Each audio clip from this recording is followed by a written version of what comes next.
꽃님이님들 확실히 건강보다는 경제에 더 관심이 많으신 것 같습니다. 꽃길 빨리빨리는 영상의 주제를 그때그때 꽃님이님들 중요한 정보 알려드리려고 노력하겠습니다. 저도 잘은 모르지만 관심이 꽤 있습니다. 그래서 한국 경제 상황을 더 알아보기 위해 박사님 말씀 들어보실게요.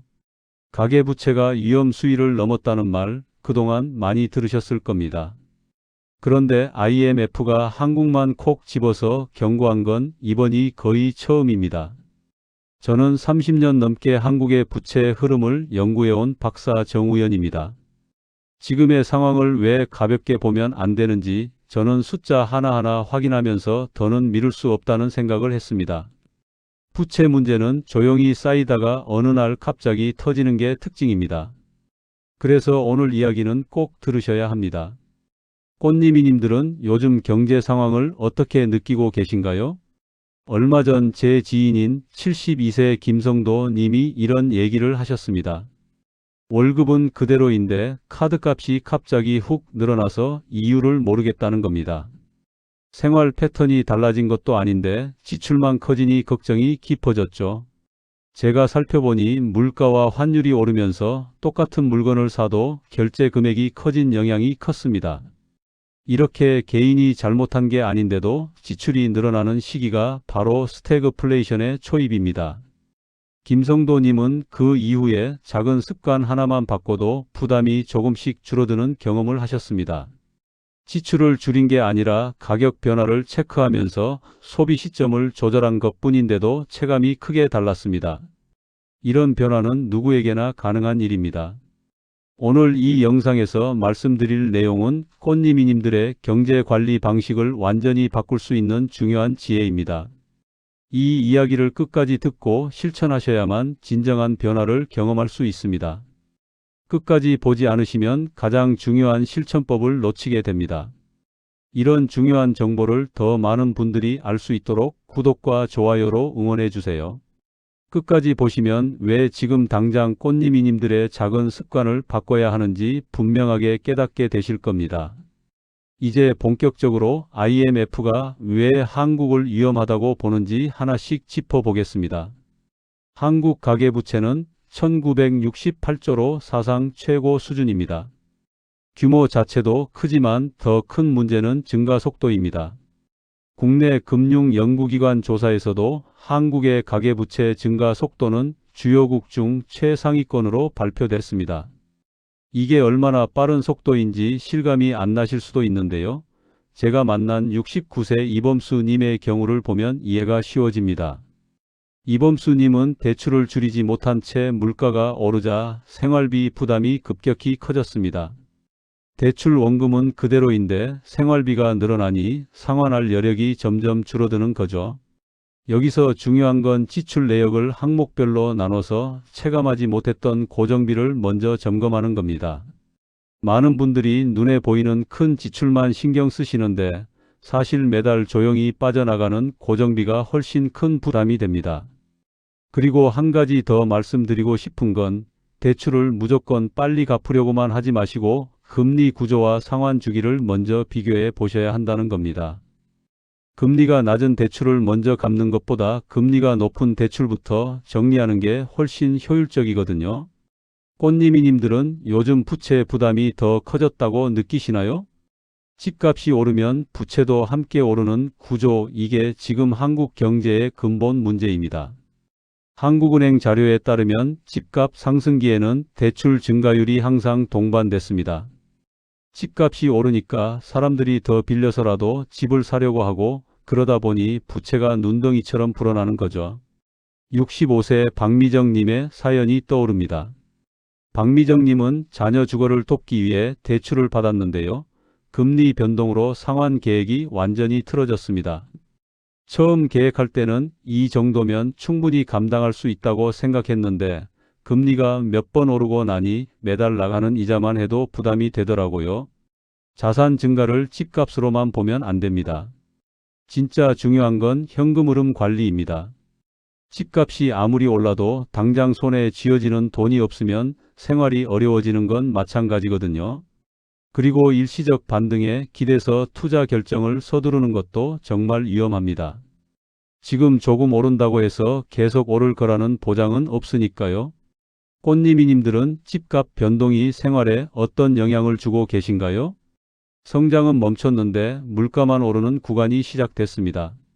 이게 바로 스태그플레이션의 전형적인 신호입니다. 통계청 자료에서도 생산 증가율이 낮아지고 소비자 물가는 높은 흐름을 보였습니다.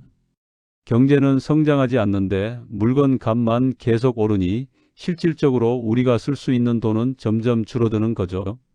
70세 조명수님은 소득은 그대로인데 장보기 비용만 늘어나서 한 달 예산을 맞추지 못했다고 하셨습니다. 똑같이 장을 봤는데 계산대에서 나오는 금액이 전보다 훨씬 크니까 깜짝 놀랐다는 거예요.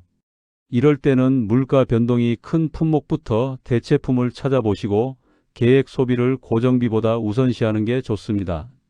무조건 아끼려고만 하면 스트레스만 쌓이니까 꼭 필요한 건 사되 가격이 덜 오른 것으로 바꿔보는 거죠. 그리고 한 가지 꼭 말씀드리고 싶은 건 이번 물가 상승은 일시적이 아니라는 겁니다. 과도한 낙관은 정말 위험합니다. 조금만 기다리면 다시 내릴 거라고 생각하시면 안 돼요. 꽃님이님들은 물가 상승을 체감하고 계신가요?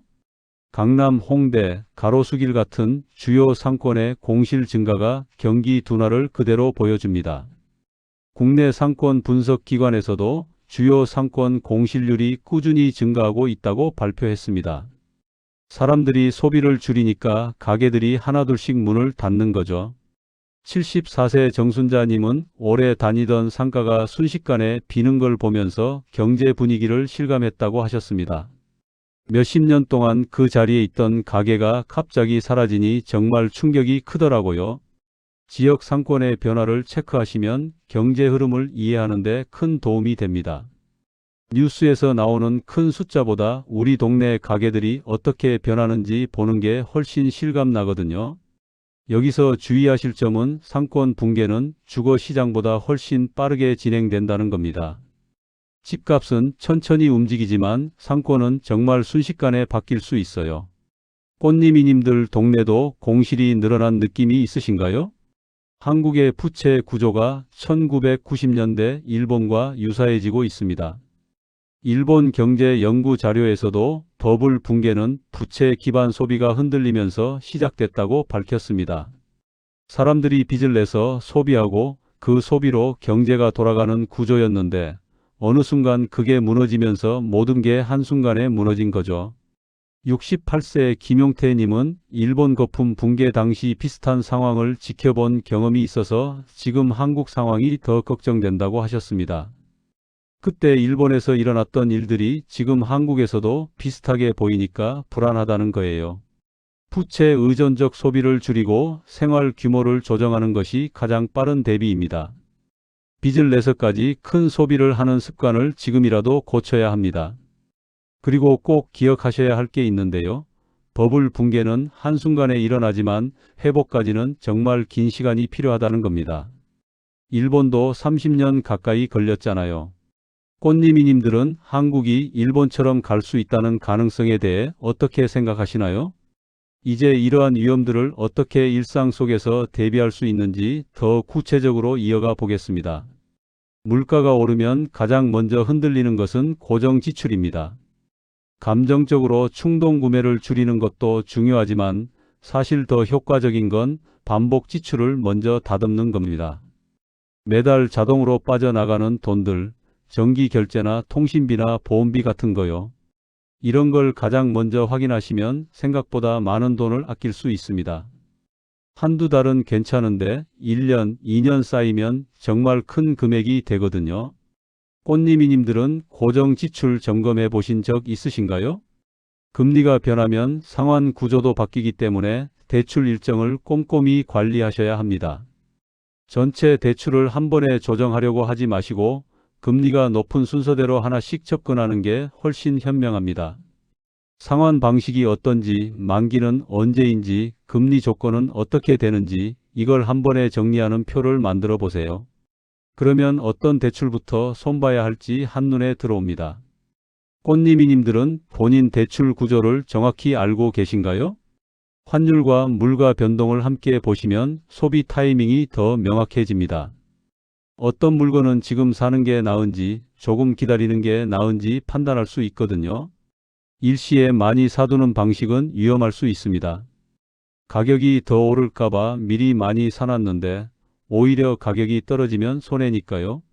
가격 변동이 큰 품목은 주 단위로 가격을 체크해 보세요. 장보기 앱이나 마트 전단지를 보면서 흐름을 파악하는 거죠.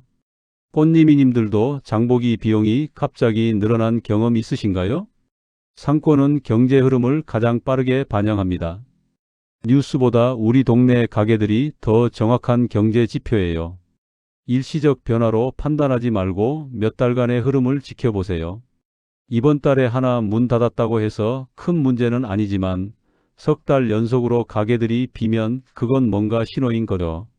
자주 가는 길에 공실수나 폐업 안내문 같은 걸 꾸준히 관찰해 보세요. 그러면 우리 지역 경제가 어떻게 흘러가는지 자연스럽게 파악됩니다. 꽃님이님들 동네 변화, 최근 몇 달 동안 어떠셨나요? 집값 중심의 자산 구성은 위기의 파급을 더 크게 만듭니다. 자산이 부동산에만 몰려 있으면 집값이 떨어질 때 큰 타격을 받을 수밖에 없어요. 무리한 추가 대출은 자산을 늘리는 게 아니라 오히려 부담만 키우게 됩니다. 지금 필요한 건 현금 흐름이 안정적인 비중을 먼저 확보하는 겁니다. 당장 쓸 수 있는 돈, 긴급 상황에 꺼낼 수 있는 돈을 충분히 가지고 계셔야 합니다. 꽃님이님들은 자산 구성을 얼마나 자주 점검하시나요? 위기 초입에 생활 규모를 줄여두면 충격을 크게 완화할 수 있습니다. 급격한 축소는 스트레스를 유발할 수 있으니 단계적으로 진행하는 게 좋습니다. 한 번에 확 줄이려고 하면 오히려 반동이 와서 다시 늘어날 수 있거든요. 불필요한 반복 지출부터 순서대로 조정해 보세요. 정말 필요한 건지 습관적으로 쓰는 건지 하나씩 따져보는 거죠. 꽃님이님들은 최근 생활 규모를 조절할 필요성을 느끼고 계신가요? 이제 오늘 내용을 마무리로 정리해 드리겠습니다.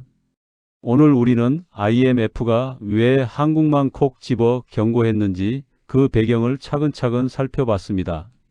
잘못된 상식은 가계부채가 늘어도 결국 집값이 해결해 줄 거라는 믿음이었습니다. 하지만 지금 올바른 관리는 집값 의존이 아니라 부채 속도를 조절하고 생활 구조를 바로잡는 데 있습니다. 관리를 소홀히 하면 어떻게 될까요? 부채는 빠르게 불어나고 상권도 무너지면서 생활비 부담이 점점 더 커집니다. 하지만 지금처럼 구조를 점검하고 규모를 조절하면 위기 속에서도 훨씬 안정적인 생활이 가능합니다. 큰 변화가 아니라 작은 습관 하나만 바꿔도 충분히 달라질 수 있어요. 제가 오늘 드리고 싶은 단 하나의 제안은 바로 이것입니다. 이번 주에 꼭 한번 본인의 지출 구조와 대출 구조를 종이에 적어 정리해 보세요.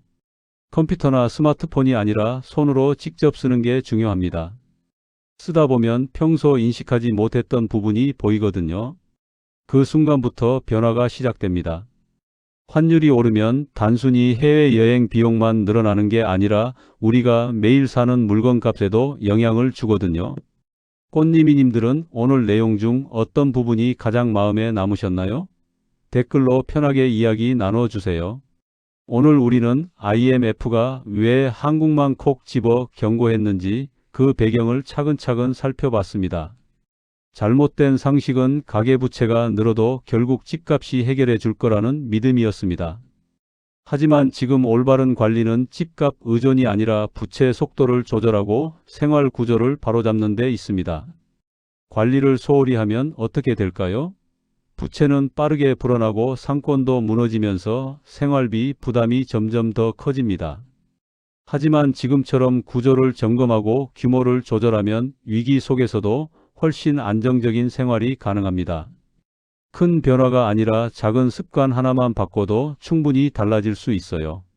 30년 넘게 부채 흐름을 지켜보면서 제가 확신하게 된 게 하나 있습니다. 위기는 준비된 사람에게는 기회가 되지만 안일하게 대응하는 사람에게는 재앙이 된다는 겁니다. 지금 이 순간 꽃님이들이 어떤 선택을 하느냐에 따라 앞으로의 5년, 10년이 완전히 달라질 수 있습니다. 두렵게 생각하실 필요는 없어요. 지금부터라도 하나씩 점검하고 바로잡으면 충분히 이겨낼 수 있습니다. 관리를 소홀히 하면 어떻게 될까요? 부채는 빠르게 불어나고 상권도 무너지면서 생활비 부담이 점점 더 커집니다. 하지만 지금처럼 구조를 점검하고 규모를 조절하면 위기 속에서도 훨씬 안정적인 생활이 가능합니다. 큰 변화가 아니라 작은 습관 하나만 바꿔도 충분히 달라질 수 있어요. 30년 넘게 부채 흐름을 지켜보면서 제가 확신하게 된 게 하나 있습니다. 위기는 준비된 사람에게는 기회가 되지만 안일하게 대응하는 사람에게는 재앙이 된다는 겁니다. 지금 이 순간 어떤 선택을 하느냐에 따라 앞으로의 5년, 10년이 완전히 달라질 수 있습니다. 두렵게 생각하실 필요는 없어요. 지금부터라도 하나씩 점검하고 바로잡으면 충분히 이겨낼 수 있습니다. 제가 오늘 드리고 싶은 단 하나의 제안은 바로 이것입니다. 이번 주에 꼭 한번 본인의 지출 구조와 대출 구조를 종이에 적어 정리해 보세요. 컴퓨터나 스마트폰이 아니라 손으로 직접 쓰는 게 중요합니다. 쓰다 보면 평소 인식하지 못했던 부분이 보이거든요. 그 순간부터 변화가 시작됩니다. 많은 분들이 경제 뉴스를 보면서 막연한 불안감만 느끼십니다. 하지만 오늘 영상을 끝까지 보신 꽃님이님들은 다릅니다. 이제 어디를 봐야 하는지, 무엇을 준비해야 하는지 아시잖아요. 그 지식이 바로 꽃님이님들의 가장 큰 자산입니다. 환율이 오르면 단순히 해외여행 비용만 늘어나는 게 아니라 우리가 매일 사는 물건값에도 영향을 주거든요. 꽃님이님들은 오늘 내용 중 어떤 부분이 가장 마음에 남으셨나요? 댓글로 편하게 이야기 나눠주세요.